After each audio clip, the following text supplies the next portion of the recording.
చేసుకుంటున్నాడని కాదు, నా తండ్రి ఉన్న స్వభావాన్ని నేను లోకుగట్టి ఇలాంటి పనులు చేస్తున్నానని నేను అర్థం చేసుకుని మారుతాననే ఓర్పు సహనంతో ఉన్నాడే తప్ప నాకు నచ్చింది చేయమనడానికి ఆయన పర్మిషన్ ఏమీ ఇవ్వలేదు.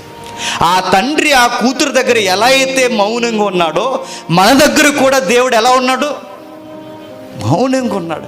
ఇప్పుడు ఆయన కొన్ని విషయాలు మన దగ్గర మౌనంగా ఉన్నాడని ఇప్పుడు మనం చేసే ప్రతి పనికి మనల్ని పని ఆయన సపోర్ట్ చేస్తున్నాడని కాదు, ఒక అవకాశం ఇస్తున్నాడు, మారుతామని గుర్తుపెట్టుకో. రాళ్ళు ఇచ్చి కొడుతున్నప్పుడు, ఆ రాళ్ళు ఇచ్చి కొట్టబడుతున్నప్పుడు ఆయన ఎందుకు కొట్టలేదు? అవకాశం ఇచ్చాడు. ఎప్పుడు చేయకండి. వ్యభిచారులను, దొంగలను ఆయన పనిష్మెంట్ చేసే రాయితీ ఆయనకున్న, అధికారం ఆయనకున్న, ఎందుకు చేయట్లేదు? నెక్స్ట్ డే అనే ఒక అవకాశం నాకు నీకు ఇస్తున్నాడు, గుర్తుపెట్టుకో. దేవుడు ఓర్పుగా సహనంగా ఉన్నాడంటే అర్థం చేసుకుంటున్నాడని కాదు.